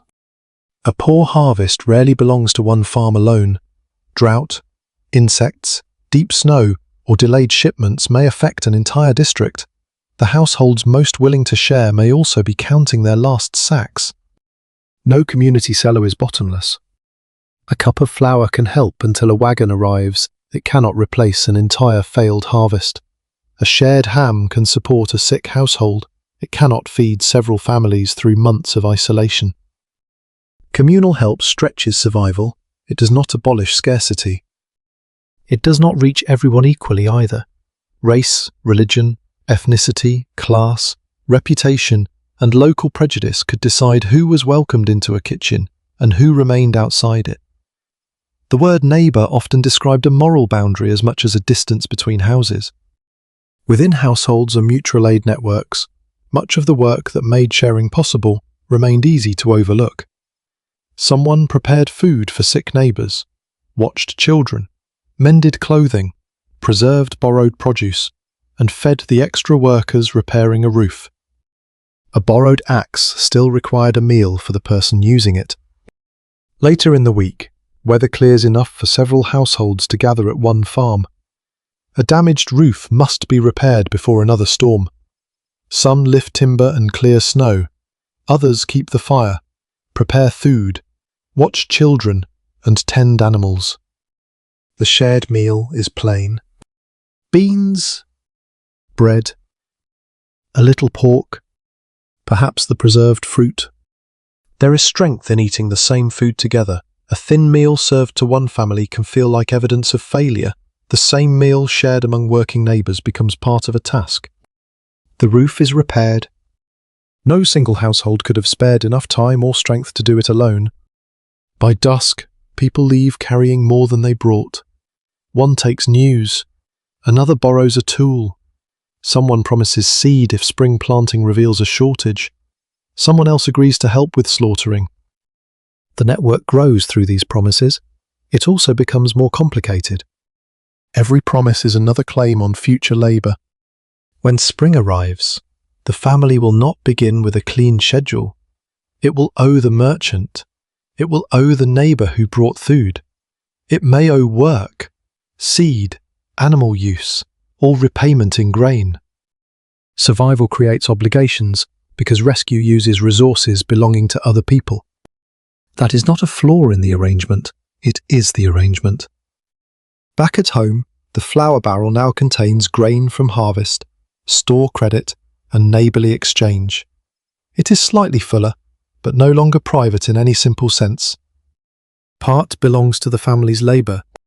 Part belongs to the next harvest. Part belongs to trust. The lid closes. Outside, tracks cross the snow between farms, faint lines showing that no household is truly alone.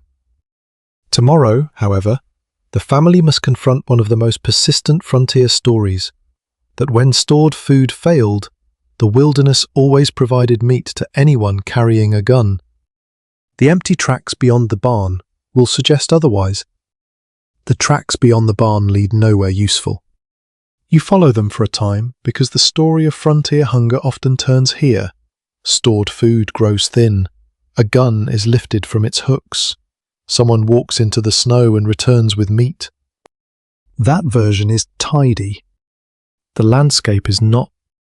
The tracks may belong to a rabbit, deer, fox, or nothing more than wind tracing the surface around grass stems. Even when they belong to game, tracks do not promise an animal close enough to reach, large enough to matter, or safe and lawful to take.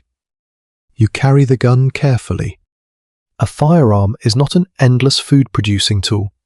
It needs powder, shot, cartridges, caps, maintenance, and skill. Ammunition costs money and occupies space in the household stores. A missed shot does more than disappoint. It consumes something difficult to replace. You do not fire merely because something moves. You must be close enough. You must see clearly. You must be confident of the target. You must believe the meat recovered will justify the ammunition, effort, and danger. Winter makes every condition harder. Snow muffles some sounds and sharpens others. A crust may support an animal while breaking under a person.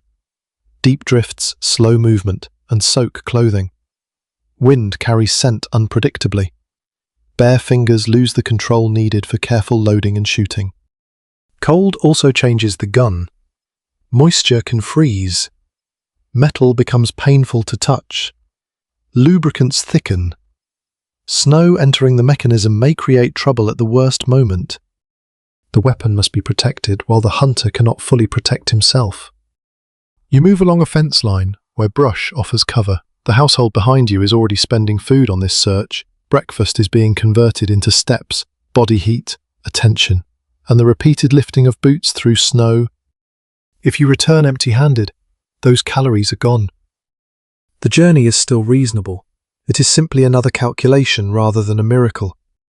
Game could be plentiful in one place and unreliable in another, depending on season, settlement pressure, habitat, prior hunting, local knowledge, and distance. Deer, rabbits, birds, or other animals might be available in one district, while nearby ground yielded little. A settler could not assume the land functioned as a private pantry. Wild animals moved. Weather concealed them. Other hunters pursued them. Fences, claims, local rules, and distance shaped access. The frontier was not an empty stage waiting for one family's need. It was inhabited, used, contested, and altered. Indigenous peoples possessed deep local knowledge of animals, seasons, routes, and food systems developed over generations. Settler expansion disrupted those systems through land seizure, violence, treaty violations, habitat change, and commercial hunting. A newcomer carrying a rifle did not inherit that knowledge by arriving. Skill matters. Reading tracks is not the same as noticing them. You must judge freshness from edges softened by wind. You must understand where an animal may feed, shelter, or cross. You must move without wasting strength and know when weather is turning against you. A poor decision can leave the household with two hungry problems instead of one: no meat and a missing or injured worker. The sky remains pale snow, begins moving across the open ground. You stop near a patch of brush and wait. Waiting spends heat. A person sitting still grows colder than one walking. But walking carelessly warns animals and wastes energy. Hunting holds the body between two poor choices: move enough to remain warm, yet quietly enough not to empty the landscape ahead. After some time, a rabbit appears. It is small, partly concealed, and farther away than you would like. You raise the gun, then you lower it. The shot is uncertain. A wounded animal may escape. A miss would spend ammunition. Even success would provide less meat than the household imagines when it speaks broadly of going hunting. Restraint preserves something too. The rabbit disappears. You continue. By midday, cold has worked through one boot. Your toes begin to ache, then feel less distinct. That change is not reassuring. You turn back before determination becomes injury. Pride cannot be eaten. Neither can a damaged foot, chop wood, haul water, or plant grain. On the return, you check simple traps or snares if the household uses them and local conditions allow. These tools can work while people perform other labour, but they are not effortless. They must be placed with knowledge, inspected, repaired, and kept from taking animals that are spoiled, stolen, or lost. A trap may remain empty for days. A snare can be disturbed by weather. An animal taken is often small. Several small animals may make a pot of broth or stew, but they do not transform winter stores into abundance. Today, the traps are empty. You reach the house carrying the same ammunition you left with, but no meat. The family notices the absence immediately. No one asks whether you tried hard enough. They see snow on your clothing and the stiffness in your walk. The cook adds another potato to the pot. The flour barrel absorbs the failure. This is how the stores protect one another until they cannot. When hunting brings nothing, grain carries the meal. When eggs stop, beans carry it. When potatoes spoil, flour carries it. Every failed supplement pushes the main reserves lower. The next attempt may succeed. A deer, bird, or several rabbits could provide real food. Meat may be eaten fresh, shared, or preserved if temperature, salt, labour, and quantity make that possible. A shot begins the work. Recovery, transport, cleaning, division, cooking, and preservation decide whether it becomes food. Even a successful hunter depends on people at home. Someone prepares the carcass. Someone tends the fire. Someone cleans tools. Someone decides which portion is eaten now, which is preserved, and whether a neighbour who helped should receive a share. Hunting joins the same network of labour and obligation as every other food source. The family may try fishing where water and season allow, gather foods known to remain available, or trade for meat from neighbours. Winter closes many routes. Ice thickens, plants disappear, travel becomes costly. The land does not stop producing entirely. It simply stops producing on demand. At supper, the pot contains beans, potatoes, and a little preserved pork. The meal is not a defeat. It is evidence that stored food remains more dependable than chance. You place the unused ammunition back where it will stay dry. One cartridge saved today may secure meat later, protect livestock, or remain available during a genuine emergency. The option survives even though the table is not fuller. Outside, the rabbit's tracks are already fading under new snow. Inside, bowls are divided. The portions are not equal. They cannot be. The person who spent hours in the cold needs strength. The child who is growing watches the ladle. An older relative eats slowly. Someone who has been coughing receives the softest piece of potato. The failed hunt did not create the next question. but it has made that question harder to avoid.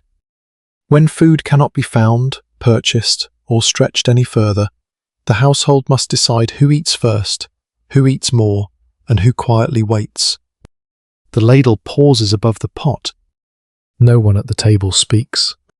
A moment ago, hunger was a problem of weather, stores, roads, animals, and failed hunting. Now it has become personal. The household must decide who receives what. There is no perfectly fair answer. The person who chopped wood spent more energy than the person who remained near the stove. The child needs food for growth. The older relative may eat less, but may also be weaker. A pregnant woman, nursing mother, or person recovering from illness may require more nourishment even if the need is not visible in labour performed that day. Scarcity turns the meal into a map of the household. The ladle stops for the first time above the youngest bowl. The child has been watching every movement from pot to table. The cook lets broth run first, then allows 2 beans and a small piece of potato to follow. A third bean clings to the ladle. She shakes it loose. That choice may feel natural, but it is not universal. Families differed. Customs differed. So did the balance of affection and authority inside each home. Some adults gave children the best portion. Some protected the strongest worker because everyone depended on that person's labour. Some household heads claimed more for themselves. Some mothers quietly ate less while serving everyone else. Winter hunger did not create one moral pattern. It exposed the pattern already present. The ladle moves again. One bowl receives more beans. Another receives the piece of pork. A third has extra broth but fewer solids. No explanation is offered, yet every difference is noticed. Children know who receives the larger slice. They know when a parent says, "I am not hungry," too quickly. They recognize when the cook scrapes the pot after everyone else has finished. The table teaches hierarchy without requiring a lesson. Age matters. A small child cannot haul wood or tend large animals, but underfeeding that child may bring weakness quickly. Growing bodies have little reserve. They become tired, cold, and vulnerable to illness. An older child may be expected to work and endure more. That expectation places the body in an uncomfortable middle, still growing, yet already counted as labour. Older people face a different danger. A grandparent may require less food during light activity, but poor teeth, illness, or difficulty digesting course meals can make available food harder to use. The cook changes texture as well as portion. Bread is softened. Beans are cooked longer. Fat is added where possible. A tender piece is given to the person least able to manage the tough one. The ladle stops a second time.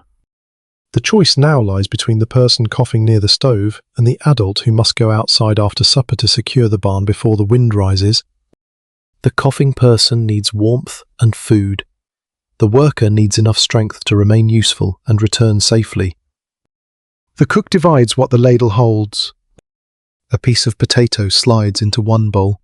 The thicker beans fall into the other. No one wins. The household continues. Labour shapes the plate, though visible labour often receives the clearest claim. Chopping wood, lifting hay, and crossing snow produce obvious exhaustion. Cooking, washing, preserving, mending, tending children, caring for the sick, feeding poultry, carrying water, and watching stores can disappear into their successful results. The bread appears. The clothes are repaired. The fire remains alive. The sick child is watched through the night. Success makes the work harder to see. The ladle passes over the cook's own empty bowl. She has tasted the broth twice while working, and this is accepted as evidence that she has eaten. Nobody asks how much broth remained on either spoon. Authority over food is authority over the household's future. Who may lift the barrel lid? Who decides how much is used? Who knows the true level? Who is permitted to ask for more? A careful decision can preserve everyone. An unfair one can weaken the people with the least power to object. Illness makes every judgment harder. A person with fever may have little appetite and still need nourishment. Someone coughing may struggle with dry bread. A minor wound can become more serious in a body already weakened by cold and scarcity. The sick person also stops contributing ordinary labour. Now the household must feed someone who cannot return strength through work while asking others to perform additional tasks. This is arithmetic made from living bodies. It can become cruelty when arithmetic is used to declare one body less worthy. Most families did not debate these questions in formal terms. They acted through habit, affection, fear, custom, and authority. A household head controlled stores. A cook controlled serving. Older children might surrender food to younger ones. A stubborn relative might refuse help. Someone might hide a portion for later.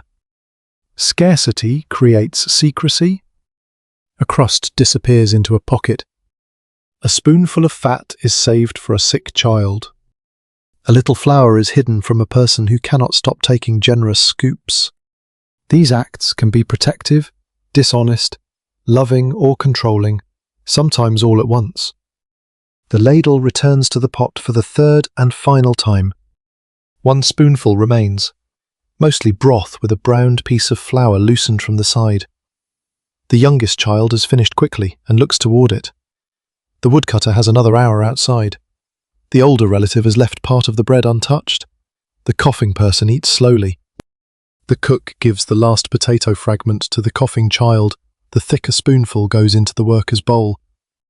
Then she scrapes the browned flour from the side of the pot and eats it while standing.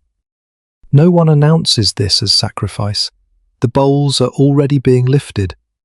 Food continues moving after the table appears finished. The older relative's bread is softened and offered again later. A smaller child receives a warm drink.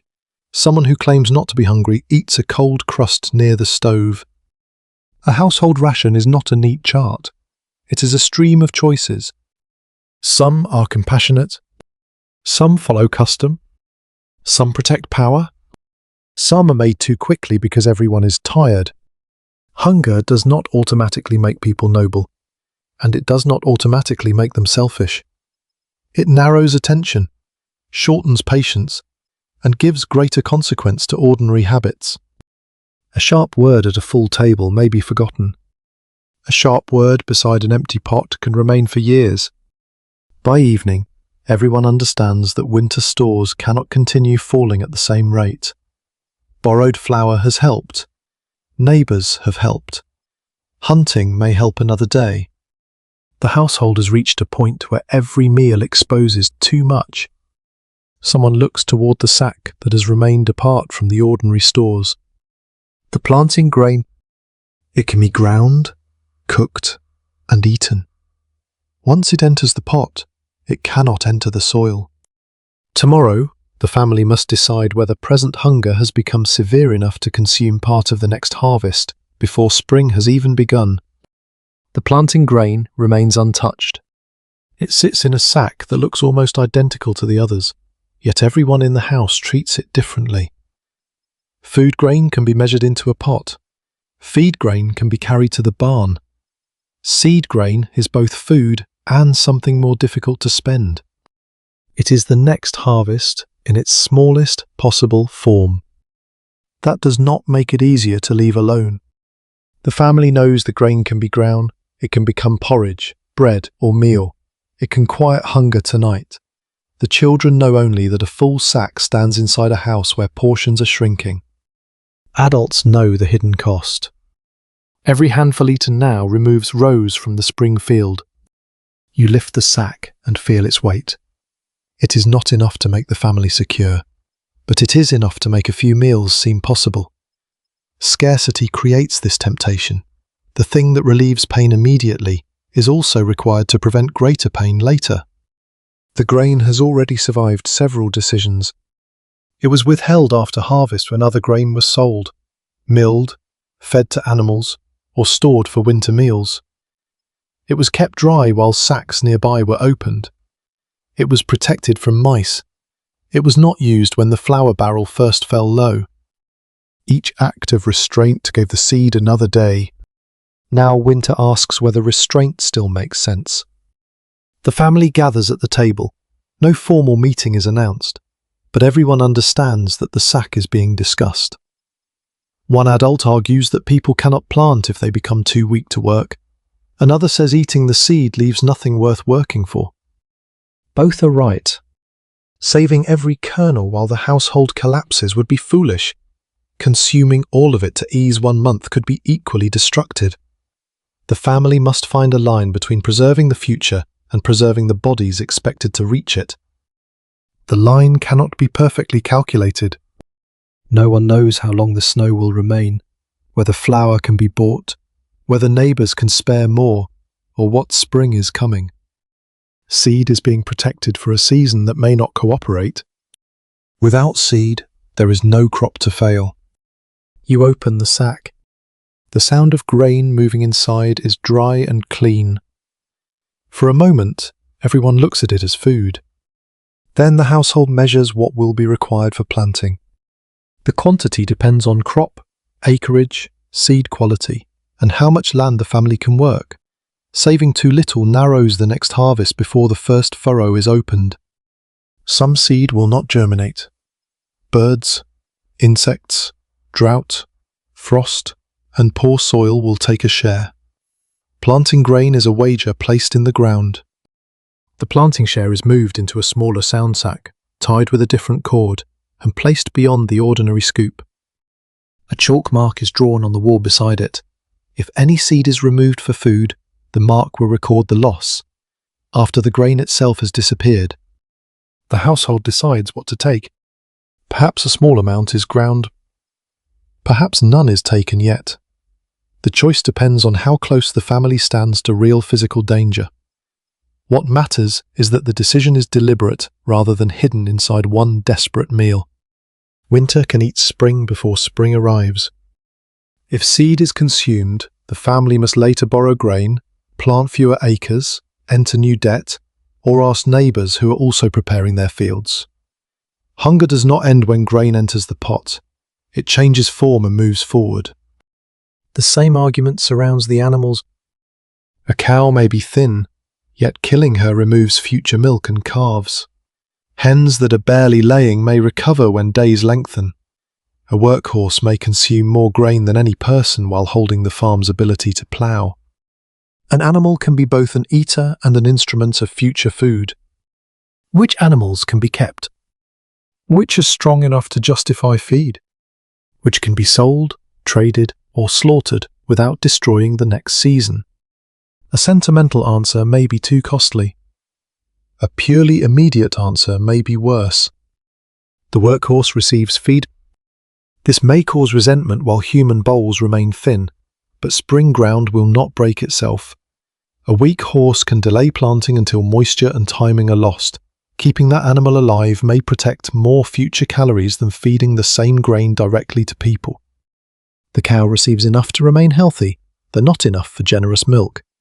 Hens receive scraps, damaged grain, and whatever can be spared. Every ration is now tied to a future task. The horse must pull. The cow must recover. The seed must germinate. The adults must work. The children must grow. A household survives only if enough of its parts remain capable. This changes the evening meal. Portions are still modest, but the adults watch for weakness. A person who stumbles during chores may receive more. Someone with a persistent cough cannot be asked to sacrifice indefinitely. Food saved for spring is useless if the household enters spring too exhausted to use it. A little more flour may be spent to protect a worker. Preserved fruit may be opened for someone ill. Fat may be used more generously after severe labour. Restraint is not permanent denial. Good rationing responds to the condition of the people it is meant to preserve. The flour barrel and seed sack now stand as two different clocks. The barrel measures how long the household can continue eating in the present way. The seed measures whether another cycle can begin. One moves downward with every meal. The other must remain still. Keeping it still requires work. Someone checks the seed for damp. The smaller sack is raised from the floor. A mouse hole nearby is blocked. The different cord remains visible so no hurried hand confuses it with ordinary grain. The family protects it from hunger as carefully as it protects it from rot. A roof keeps out snow. A lid keeps out mice. Only agreement keeps hungry hands out of seed. Trust becomes part of preservation. If one person secretly takes grain, the loss may remain invisible until planting. If the household head controls the sack unfairly, others may no longer accept the sacrifice. The future can be preserved only if people believe the burden is being shared. A family short of seed may borrow, but neighbours will also be planting. A merchant may sell seed on credit, adding another claim to the next harvest. Relief during severe crises cannot be assumed to arrive quickly or equally. The safest seed is the seed already inside the house. No one celebrates it. It represents meals not eaten, arguments endured, and the child who did not receive another piece of bread. All winter, the household has been making the future from refusals. Do not waste this. Do not eat that yet. Do not slaughter the animal too soon. Do not spend the last ammunition. Do not open the seed sack without counting the cost. Together, these refusals create the possibility of spring. At supper, a small amount of pork flavours beans. Bread is divided. The planting sack remains tied with its different cord. Outside, the wind has softened. Water begins to tap beneath the eaves where the day's weak sun loosened a strip of ice. It is not yet a true thaw, but the sound changes the room. The family hears time moving. The flour barrel is low. The seed sack is closed. The animals are thin but standing. The people are tired but capable. Tomorrow, the first meltwater will reach the threshold, and the household will discover what its long winter of counting has preserved. Meltwater reaches the threshold before anyone opens the door. It gathers beneath the packed snow, darkening the lower edge of the wood. Somewhere above, another drop falls from the eaves, then another. After so many weeks of wind and silence, it feels like news. Spring has not arrived. The fields are still covered. The road remains uncertain. Nights will freeze again. A thaw can flood the storage room, weaken a roof, or turn a firm path into stopping mud. Yet the season has changed direction. You stand beside the door and listen. All winter, survival has been measured by what disappeared. Flour left the barrel, hay left the stack, grain left the bin, wood left the pile. Strength left the body at the axe, the well, the mill, and the barn. Now the household begins measuring what remains. The flour barrel comes first. Its lid is lifted one more time. The scoop touches the bottom easily. There is enough flour for several meals, perhaps more if mixed with meal, potatoes, beans, and careful cooking. It is not abundance. The barrel is not empty. That fact answers part of the title.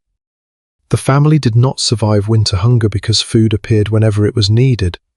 It survived because food harvested, purchased, preserved, borrowed, traded, and protected earlier was made to last longer than seemed possible. The barrel contains more than flour. It contains the grain saved from damp, the sack rescued from mice, the journey through snow to the store, the merchant's credit, the neighbour's smaller sack, and the cook's dumplings, gravies, thin soups, and breads stretched with other ingredients. Every measure inside it passed through several hands. There were no modern grocery shelves waiting behind a short drive. A general store might exist, but weather, distance, price, supply, transport, and credit decided whether its goods could reach the table. The family survived by working inside those limits. You replace the lid and turn toward the seed sack. It is still tied with the different cord. That matters more than the remaining flour. A household could reach the end of winter after eating everything it owned and still find itself trapped. Surviving the cold season required keeping enough of the future alive to begin again. The seed remains. The workhorse is thin but capable of pulling. The cow is standing. A few hens remain. Tools hang where they can be repaired. The people inside the house are tired, yet they can still work. Winter has taken comfort, weight, time, food, and certainty. It has not taken the entire system. That is the deeper answer. Without refrigeration, the household used cool earth, smoke, salt, drying, crocks, barrels, and constant inspection. Without dependable access to shops, it relied on harvest stores, animals, a distant merchant when reachable, credit when available, neighbours when willing, and hunting when the land and skill allowed it.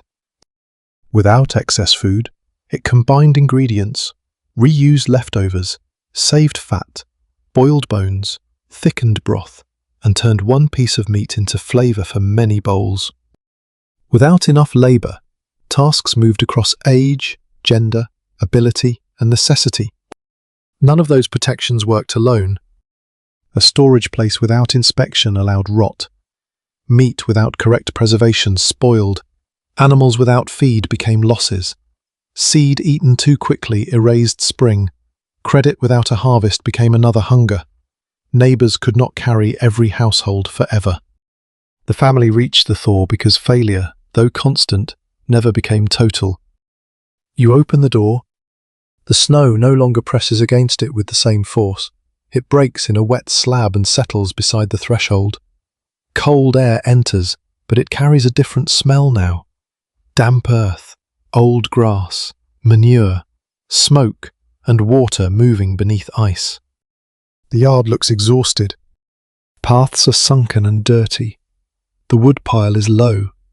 The barn roof shows repairs made after the storm.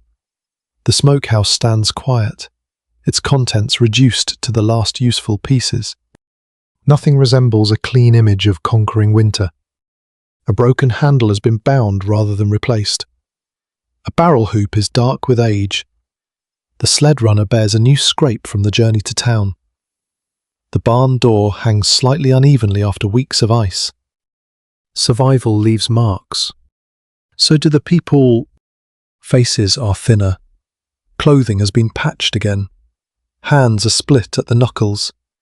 The child who watched the flower scoop on the first morning now carries a small bucket carefully across the wet yard. No one has crossed winter unchanged. The household is here. You enter the cool storage space to inspect what the thaw is doing below ground. Water has begun gathering near one wall. Remaining roots must be moved. A few potatoes have sprouted. One cabbage is beyond saving. The last sound vegetables are carried upstairs. The room's old purpose is nearly finished. Soon it will stop preserving autumn and begin waiting for another harvest. A sprouting potato is no longer only old food. It is evidence that growth has become possible again. The remaining meals still require care. Spring can be leaner than winter because stores are lowest before gardens and fields produce anything. The family cannot suddenly eat freely because snow is melting. Hunger may continue through planting. Work may increase while food remains scarce. Fields must be prepared, fences repaired, animals brought back into condition, seed planted, mud crossed, tools sharpened, bodies protected through winter must now spend their strength on the next cycle. The household keeps measuring. The flour scoop remains modest. The last smoked meat is cut thin. The first eggs are noticed. Milk, if it increases, is used carefully. Yet the mood inside the house softens. A door can remain open for several minutes without filling the room with snow. Wet clothing dries faster. Daylight lasts longer. The stove no longer carries the whole burden of survival. Someone laughs when mud claims a boot near the barn. It is not a grand release. It is the return of enough ease for humour to arrive without being invited. At the table that evening, the meal resembles many others. Beans, bread, potatoes, and a little meat. The bread comes from the last stage of the winter barrel. Everyone knows it. The loaf is divided. No one speaks of triumph. Some frontier families did not reach such thaws intact. Some abandoned claims, lost animals, accepted relief, entered deeper debt, suffered illness, or carried the effects of poor nutrition long afterward. Ingenuity did not guarantee safety. Hard work could not command weather. Community did not reach everyone equally. This family has reached spring because several protections held at once. The harvest was enough to begin. The storage held enough. The smokehouse protected enough. The merchant trusted enough. The neighbours shared enough. The household sacrificed enough. The weather allowed enough. Survival rested inside that repeated word. Enough. After supper, the scoop returns to the barrel.